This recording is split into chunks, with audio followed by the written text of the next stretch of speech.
menjadi salah satu bagian daripada sinyal transaksi. Kalau kita bicara 2021, bicara masalah sektoral tahun 2021, sektor yang menjadi unggulan masih ada pada sektor-sektor ada strategi, ya. Tapi tidak ada perencanaan juga nggak jadi, bro. Lu siap-siap sampai pertengahan tahun depan. Kan banyak orang yang menggabungkan antara investment dan insurance. Kemudian income-nya berhenti atau income-nya berkurang dan dia tidak punya cukup dana untuk survive. Nanti begitu kondisi membaik udah bisa investasi lagi. Unit link-nya lo pas buka gitu, wah lo kaget gitu kan. Dan jangan lupa siapapun mau ngopi, ikut ngopi bersama kita. Oke, like, comment, share, and subscribe YouTube channel Ngopi. Terima kasih.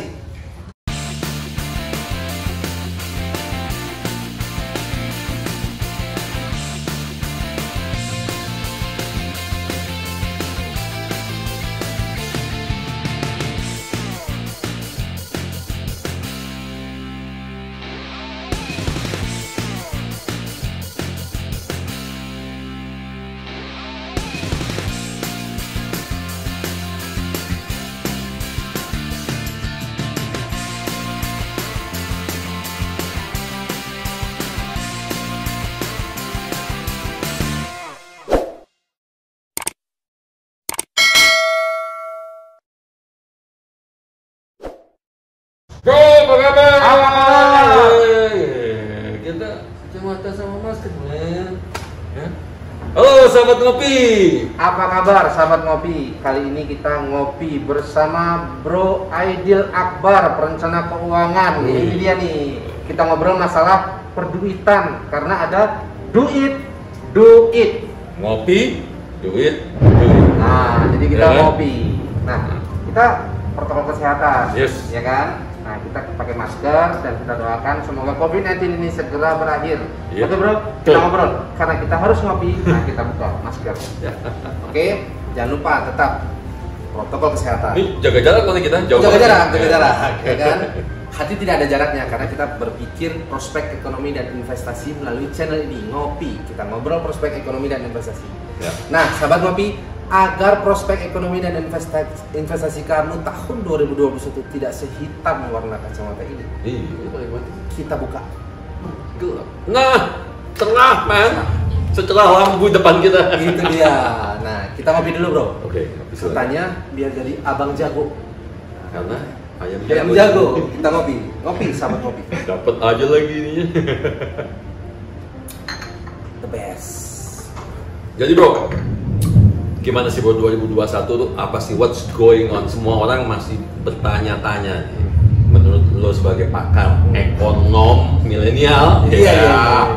2021 hit me up, coba. Oke, 2021 kemarin gue akan refresh dulu bahwa Q2 kemarin kita kontraksi sebenarnya minus 5,32%. Ya.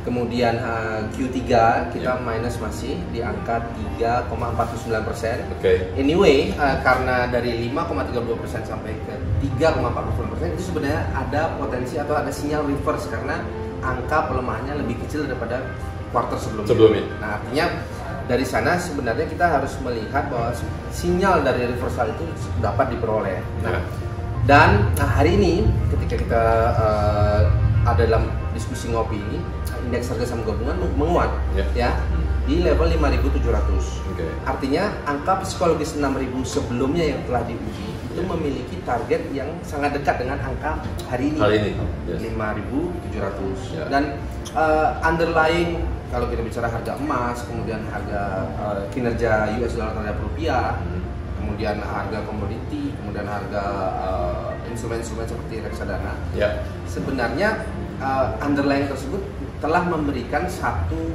message bahwa sebenarnya sebut saja Edo misalnya. Edo itu adalah salah satu reksadana yang di compiling dengan Morgan Stanley Composite Index yang ingin menjadi representasi perusahaan-perusahaan blue chip yang ada di Indonesia untuk represent kepada overseas atau investor asing.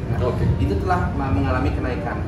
Kinerja rupiah juga terhadap dolar saat ini berada di angka 14.100 hingga 14.200. Artinya rupiah itu cukup menarik karena itu menjadi salah satu bagian daripada sinyal transaksi.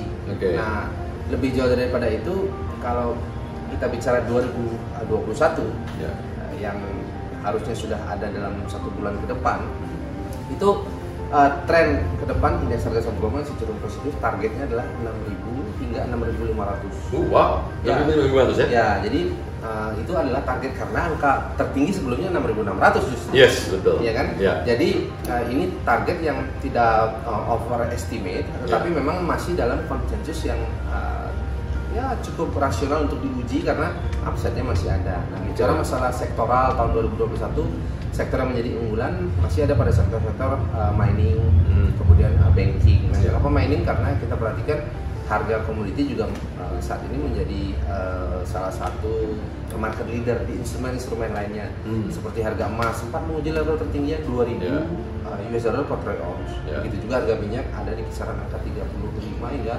45 US dollar per barrel. Jadi 2021 harusnya ekonomi kita mengalami reverse. Tetapi bicara masalah reversal tersebut memang dibutuhkan perencanaan. Ya kan, dibutuhkan perencanaan karena ada strategi. Tapi tidak ada perencanaan juga nggak jadi, bro. Betul. Jadi ada kemauan, kesempatan, kemudian kemampuan. Ada kemampuan melihat 2021, ada kesempatan. Kalau tidak ada kemampuan dalam merencanakan itu bagaimana? Itu jadi persoalan sebenarnya. Nah, di mana kondisi akhir-akhir ini dengan adanya COVID-19, kemudian kalau kita lihat case coronavirus yang saat ini masih belum dapat dapat dikatakan masih mengalami perkembangan yang sangat dinamis, maka aspek perencanaan itu sangat penting. Nah, jadi menurut pandangan gua untuk tahun 2021 reversal itu harusnya dilengkapi dengan pandangan perencanaan. Nah, itu. Jadi itu mengenai 2021 dan bagi sahabat ngopi yang ingin baca buku, kebetulan Bro Aidil Akbar penulis buku, gua juga penulis buku. Nah, bicara masalah perencanaan, ada baiknya baca buku juga, ya kan? Nah, kalau Bro Aidil ini adalah buku perencanaan keuangan. Nah, kalau saya khususnya buku perencanaan transaksi, ya kan? Nah, ini salah satu buku gua nih, Bro. Menjadi Raja Minyak Dunia. Ya kan? Raja minyak, Sultan. Itu dia, tapi jadi raja minyak harus pakai duit. Duit. Menghasilkan duit. Itu dia. Nah, ini buku. Ini intinya buku ini bercerita tentang bagaimana trading di oil. Ya. Oil. Nah, buku berikutnya adalah Kaya Menjadi Juragan Saham. Nah, kaya menjadi juragan saham. Jadi juragan saham harus banyak duit. Duit right now. Oke, yang terakhir, sebenarnya ada beberapa buku tapi ini buku yang dipublish. Ini Rahasia Pergerakan Harga Saham. Ini menceritakan kisah nyata analisa transaksi dalam mencari keputusan jual beli. Ini kurang lebih menghasilkan angka pertumbuhan 4.500% dalam 2 tahun. Dalam 2 tahun? Ada real data tuh, bro? Real data. Dan buku ini buku di mana gue mengakui gue pernah salah dan gue pernah benar.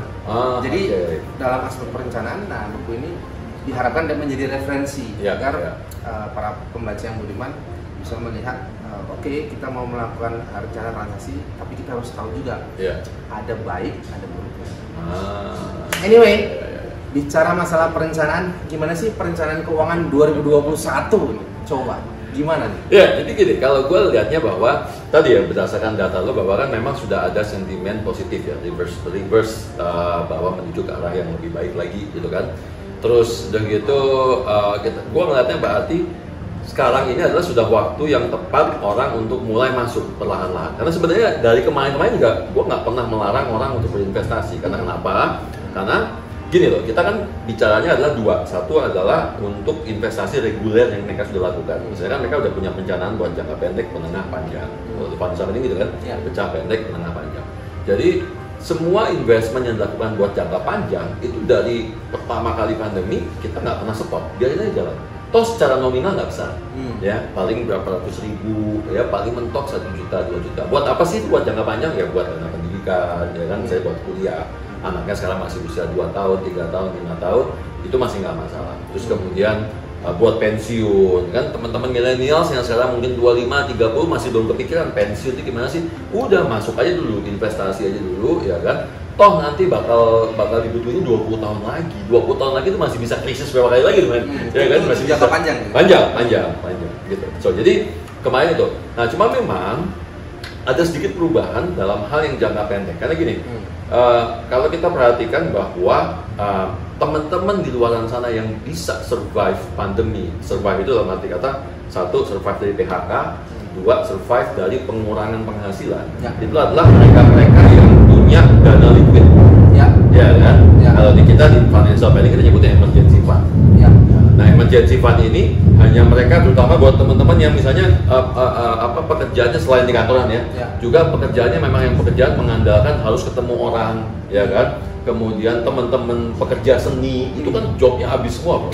Ya kan? Nah, itu mereka yang bisa survive adalah mereka yang memang punya dana taktis atau di kita sebutnya emergency fund yang bisa survive 6-12 bulan. Nah, jadi kalau gue perhatiin, kalau memang sinyalmen reverse-nya sudah ada, maka sebenarnya yang mereka bisa lakukan, kemarin gue bilang bahwa lu siap-siap sampai pertengahan tahun depan emergency fund. Jadi kalau emergency fund udah beres sampai tahun depan, gitu ya, paling nggak sampai kuartal kedua tahun depan, maka untuk investment yang lebih besar lagi lo boleh tambah. Tapi yang reguler tetap dilakukan, gitu, nggak masalah, ya kan? Tuh, terus kemudian tetap aja COVID-nya masih ada kan, jadi dari sisi asuransi tetaplah harus siapin, gitu ya. Lo tetap harus punya nambahin asuransi kesehatan lo, karena kenapa? Karena kita masih belum tahu, gitu kan. Vaksin ini kan masih kita akan coba dulu, kemudian juga belum tentu langsung dapat ke kita, masih ada prioritas dulu kan, prioritasnya dari tenaga kesehatan, dari segala macam, ya pokoknya di prioritasnya ada guru, dosen, segala macam, itu yang pertama kali vaksin. Nah, tetap buat kita ya, meskipun COVID ini mengandalkan imun tubuh kita, tapi tetap kita siapin lah asuransi kesehatan supaya kalau terjadi apa-apa nggak bocor-bocor banget gitu, karena lumayan mahal itu. Itu bicara masalah asuransi, perlu tidak sih dalam aspek perencanaan keuangan itu diatur ulang atau di restart ulang, karena adanya kita tahu COVID-19 ini menyebabkan adanya beberapa resiko, apakah resiko kehilangan pendapatan, kehilangan pekerjaan, itu tata kelola dalam aspek financial planning itu, apakah harus mengatur ulang jumlah premi atau mengatur ulang jumlah rencana investasi, karena kita bicara prospek ekonomi dan investasi, atau apa yang perlu di restart? Restart COVID-19 by financial planner. Gimana? Jadi gini, kan banyak orang yang menggabungkan antara investment dan insurance, gitu ya. Ada produknya lah gitu. Nah, kendala sekarang ini terjadi ketika orang tersebut kemudian income-nya berhenti atau income-nya berkurang dan dia tidak punya cukup dana untuk survive. Ketika lu mesti memilih antara investasi atau asuransi, yang lo korbankan pertama adalah investasi dulu. Ya kan, karena investasi masih bisa lo tahan dulu sampai nanti. Tapi kalau asuransi, kalau lo sampai sakit, otomatis nanti investasi lo akan kegerus, akan kepake buat biayain sakit, gitu kan. Nah, restart tadi bagus banget ya. Jadi artinya gini, buat temen-temen yang punya asuransi dengan investasi sekarang pasti kenal satu. Di mana? Satu, kalau memang dia punya investasi, maka yang harus dilakukan adalah investasi tahan dulu supaya dia masih bisa bayar preminya, atau mungkin dia bisa cuti premi dulu diambil dari dana investasinya. Atau buat yang belum mulai asuransi, mendingan ya sudah, lo beli asuransi murni aja buat kesehatan, investasi lo investasi sendiri, supaya apa? Lo bisa ngatur gitu. Kita bisa ngatur kapan, ketika bayar preminya agak berat nih, ya udah fokus ke premi dulu. Karena kalau udah sakit tuh nggak bisa ditunda. Kalau investasi kan, kalau sakit investasi masih bisa ditunda. Kalau asuransi kan nggak bisa. Begitu sakit dipakai langsung asuransinya, gitu kan. Jadi kalau kita bicara dalam ilmu financial planning kan, skala prioritas adalah punya asuransi dulu, baru berinvestasi. Jadi kalau misalnya itu dijalankan, maka kita pilih asuransi dulu. Makanya kenapa asuransinya kita selalu bilang pisahin aja dulu supaya apa? Supaya lebih fleksibel, ya kan? Toh kalau misalnya kita punya kesulitan buat buat investasi, kan paling kesulitannya cuma sebulan, 2 bulan, 3 bulan.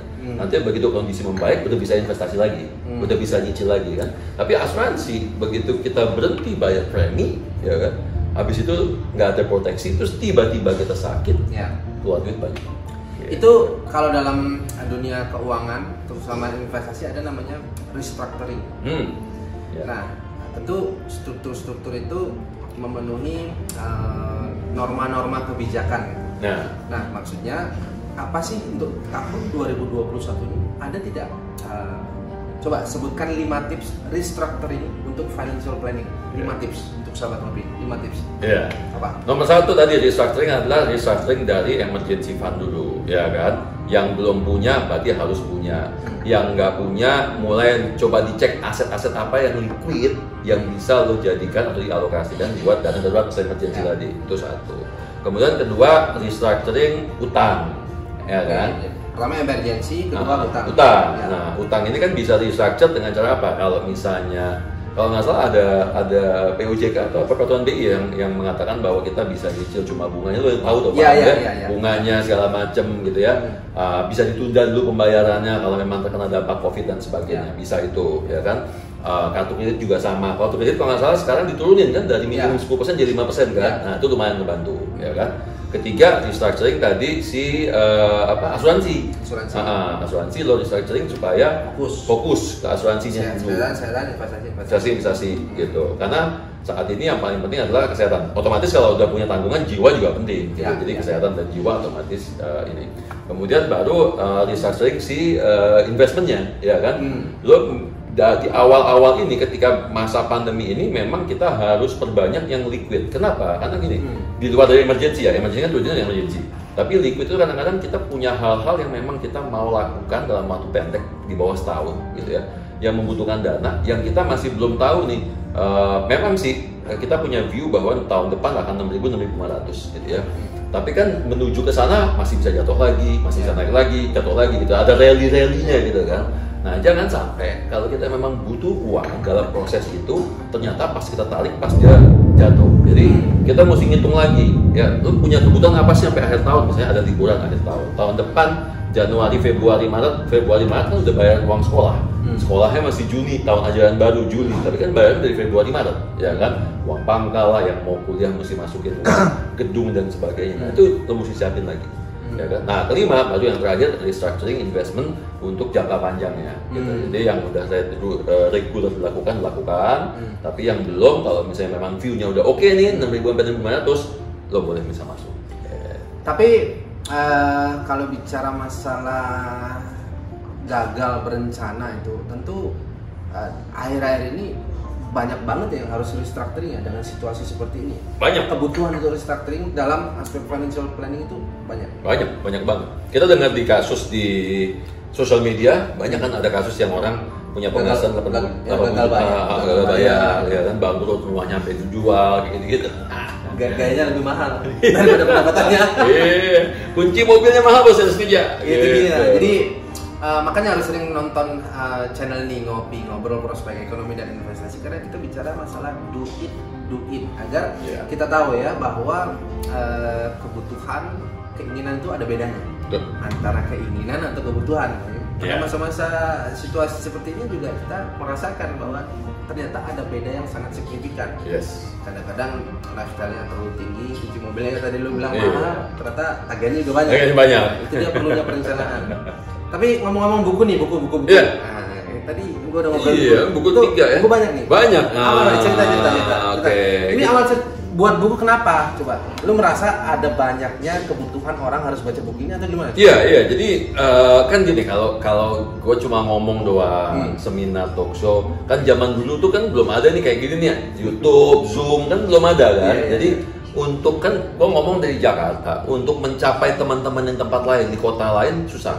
Ya kan, ada kendala lah, biaya lah, ngumpulin orang segala macam, bikinlah buku. Jadi pengen ilmu ini tetap bisa dipakai untuk siapapun di seluruh Indonesia, long lasting. Nah, cerita dong buku. Jadi ini ini sebenarnya buku kedua gua. Buku yang pertama gua nggak bawa, ini buku yang kedua, judulnya MBA, Management by Amplop. Ini simple banget bukunya, ya. Simple banget. Ini metode gimana ngatur keuangan cash flow bulanan ibu-ibu, ya kan? Biasanya buat ibu-ibu sih, ya. Ngatur keuangan dengan cara agresif, lihat rambutnya dibedain. Jagoan dia. Jadi gini bro, sekarang ini banyak orang nggak bisa ngatur keuangan karena kenapa? Karena kan rekening campur jadi satu. Setiap kali dia ke ATM, bawaannya, duitku masih banyak, padahal dia lupa bahwa uang dia itu yang dia terima tiap bulan dari gaji itu ada pos-posnya. Ya, kan? Perlu nggak sih buat 2 rekening apa gitu? Perlu nggak sih menurut pandangan financial planner misalkan biar kita nggak kecampur aduk gitu? Oh ini rekening belanja, rekening liburan, rekening pendidikan kita sendiri atau gimana sih? Ya, sebenarnya kalau dunia per financial planner itu gimana sih? sebenarnya maksudnya gini, bisa dibuat 2 rekening atau sekarang udah ada beberapa bank-bank digital. Nah, kita nggak usah sebut dulu ya. Siapa tahu mereka nanti mau sponsor kan? Oh iya, ditunggu ya. Ada beberapa bank digital dan mereka udah punya sub account. Karena kalau kita punya 2 rekening, 3 rekening kan kita bayar fee bulannya agak lumayan tuh, ya kan, belum lagi fee transfernya. Ada beberapa rekening yang digital tuh mereka sudah punya sub account yang mereka udah kita bisa alokasiin budget untuk kebutuhan keuangan kita. Nah ini sebelum ada bank itu yang dipakai ini bro, pakai amplop. Zaman dulu jadul. Nah sekarang berkembanglah ini menjadi wallet ya, yes. Digi wallet. Gitu. Betul. Oke. Ya kan? Nah ini buku pertama, ini sukses banget ya sampai emak-emak nyari kemana-mana karena ini kepake banget sama mereka.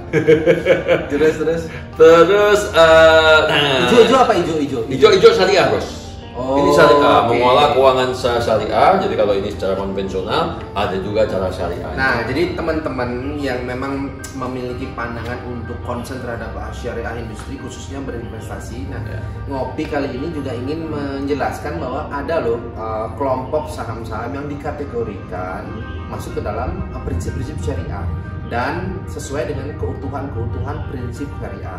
Nah, jadi buku ini ya ini buku yang menjelaskan banyak mengenai perencanaan keuangan syariah. Nah, diawali dari berencana keuangan yang baik untuk berencana investasi yang baik. Jadi market kita sebenarnya sangat memadai untuk mengakomodir teman-teman yang ingin mendalami pendekatan keuangan syariah. Lanjut bro. Jadi ini cukup sukses, ini juga udah lama juga bukunya. Jadi sebenarnya ini adalah cikal bakal waktu itu gue bikin pelatihan untuk keuangan syariah. Karena selama ini kan kita ngomong perencanaan keuangan tahunnya konvensional aja. Buat teman-teman yang gue pengen supaya tuntunan sesuai dengan syariah, mereka bingung kan, ini gimana caranya? Akhirnya kita buatlah ini. Gitu. Jadi lumayan responnya cukup bagus gitu ya. Terus yang juga cukup heboh ini. Jadi ini, nah dari tadinya bukunya besar-besar, sekarang gue bikin bukunya mengecil. Supaya apa? Supaya gampang masuk kantong, taruh kantong belakang, ya kan? Bisa masuk dompet juga ya? Bisa bantu dompet juga. Saku dompet belakang. Bisa masuk jas. Bisa. Emang ukurannya segini gitu ya. Nah ini buku yang cukup kontroversi karena membahas tentang unit link dari asuransi dan investasi yang dicampur.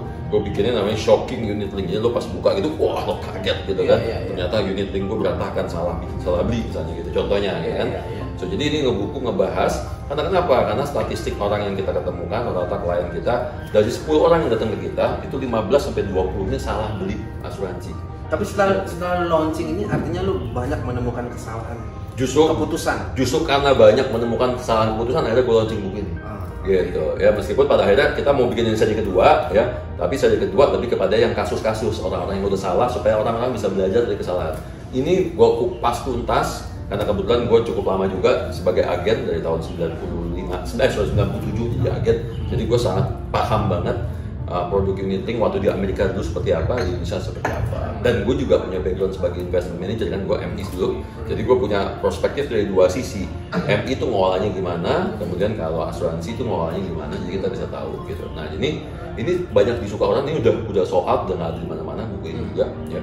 Jadi bisa sih kalau mau pesan sama kita langsung. Tuh sahabat ngopi, dengan biar ngopi dan bisa melihat fenomenal yang terjadi di unit link. Yes. Tapi hobi apa nih Hobi standar aja, gue olahraga aja. Olahraga apa? Gue olahraga juga. Olahraga apa? Sepeda. Sepeda. Kadang-kadang kulit agak belang. Sekarang lagi zaman belang-belang bro.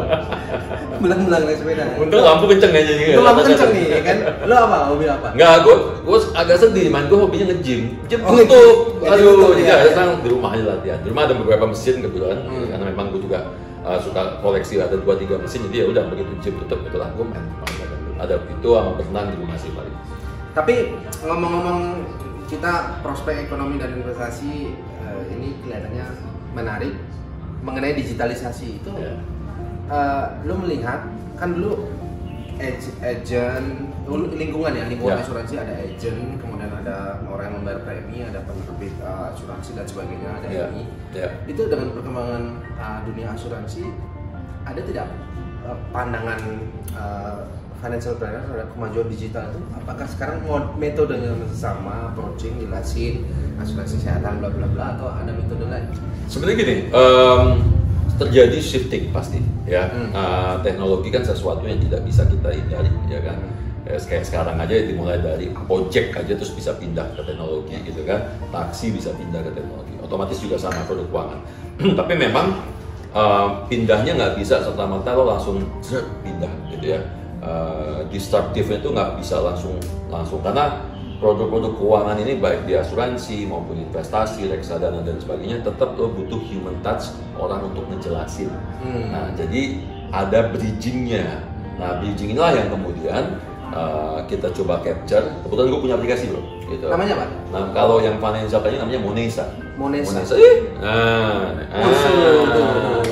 Monesa. Deketin kamera. Iya. Monesa. Ya. Jadi gimana nih? User download. Download. Apa yang dia dapat? Coba Jadi yang dia dapat di Monesa itu nomor satu, dia bisa cek kesehatan keuangan. Ya kan, check up dulu. Lo sehat nggak? Cash flow lo oke atau enggak segala macam. Terus kedua, dia bisa bantu mencatat pengeluaran harian. Jadi tiap hari habis ngopi di mana, makan di mana, jadi mana lo masukin situ, ya kan.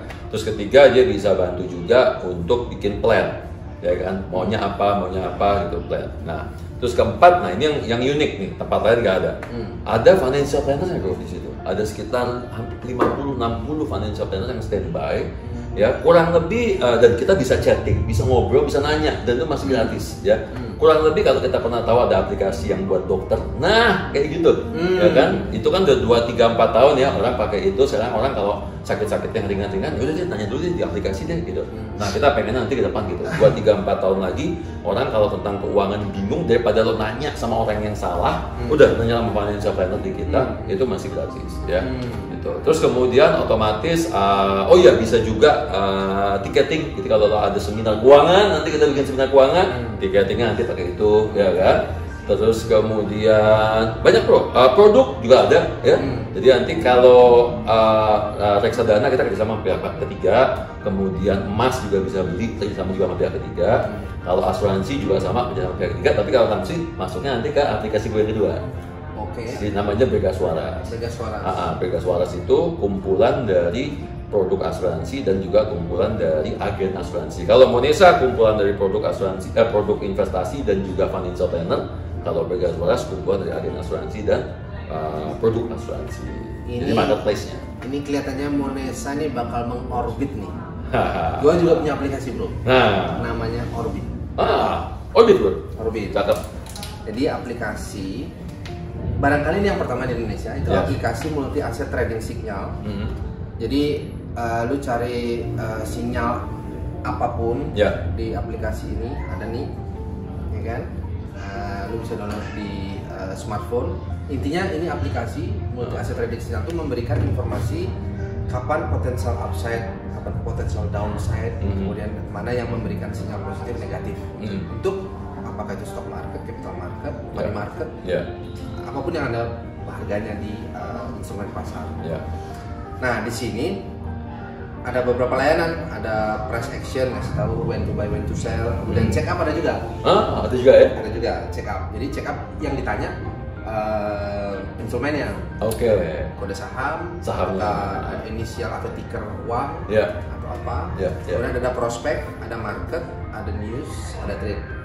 Nah ini contoh nih, contoh prospek. Nah, kita buka nih prospek nih. Rahasia keuangan dan perencanaan investasi 2021. Ya kan?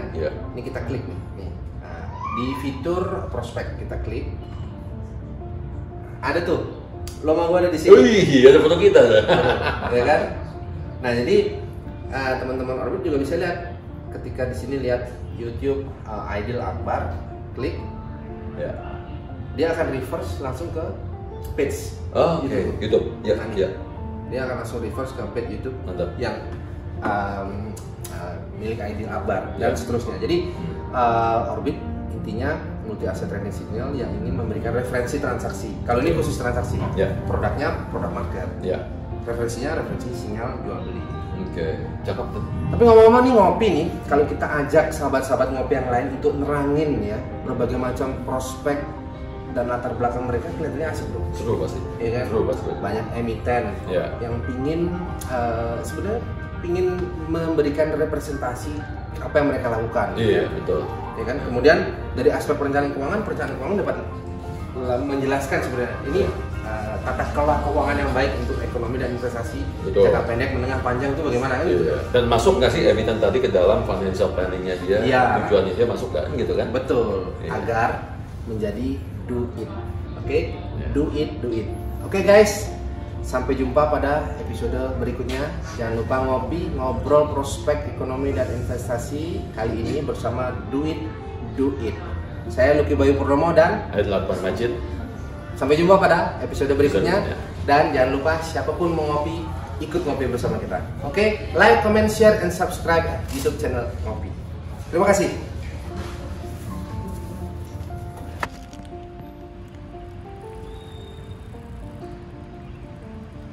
Kali ini gue akan ngasih salah satu buku gue guys untuk sahabat gue nih. Ini bro. Weh, thank you bro Lucky. Bro, lo tau nggak, banyak orang berencana pengen sukses tapi mereka lupa bikin perencanaan. Oh, itu dia pentingnya perencanaan, terutama perencanaan keuangan dan perencanaan investasi. Oke guys, jangan lupa olahraga ya. Dan lupa juga olah duit. Olah do it. Ya. Saya Lucky Bayu Purnomo dan Aidil Akbar Majid. sampai jumpa pada episode berikutnya. Jangan lupa tonton episode berikutnya.